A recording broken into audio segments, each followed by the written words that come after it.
Quand tu penses qu'aujourd'hui, le mot écologiste, ça serait presque une tendance militante, une expression à l'extérieur de nous, alors que c'est la condition même de notre existence. C'est comme dire à un poisson qui serait pro-eau, à une baleine qu'elle serait pro-océan. C'est comme dire au cœur qu'il est pro-circulation sanguine.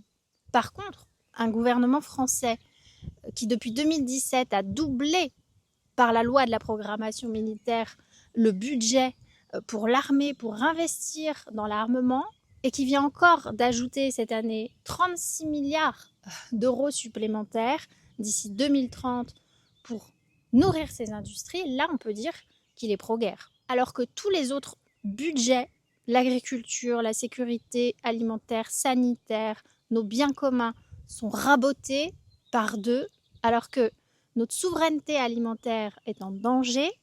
On veut nous faire croire qu'un ennemi à l'extérieur pourrait mettre en danger notre vie, alors que ce qui nous met réellement en danger, c'est notre orgueil de croire que nous sommes séparés de nos écosystèmes, que l'être humain s'est redressé depuis des milliers d'années pour dominer la nature et non pas pour la protéger. Donc non, on ne fait pas que aimer et protéger la nature. Nous sommes la nature qui fait l'expérience de la conscience sous forme humaine. Et chaque jour, on a le choix de semer des graines qui vont en faveur de la vie ou de continuer de semer des graines de la peur, de la guerre et de dire qu'il n'y a pas d'argent, qu'il n'y a plus d'argent, qu'il faut faire des économies alors qu'on ne fait pas l'économie de la guerre et qu'on prépare finalement dans ces investissements les futurs oui au va-t-en-guerre, ces futurs alignements finalement à la guerre parce que de toute façon, il va falloir bien les utiliser, ces armes et ces investissements.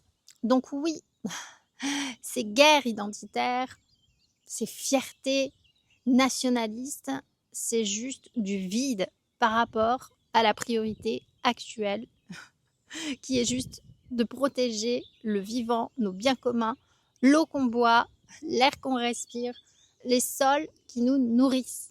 On peut complètement vivre sans ces étiquettes identitaires. Par contre, on ne peut pas se passer de la reliance. C'est la condition même de notre existence et de notre croissance, qui n'est pas une gabegie, qui est simplement un déploiement au cœur d'un écosystème en interdépendance et en coopération. Donc je crois vraiment que les mots sont comme des graines aussi.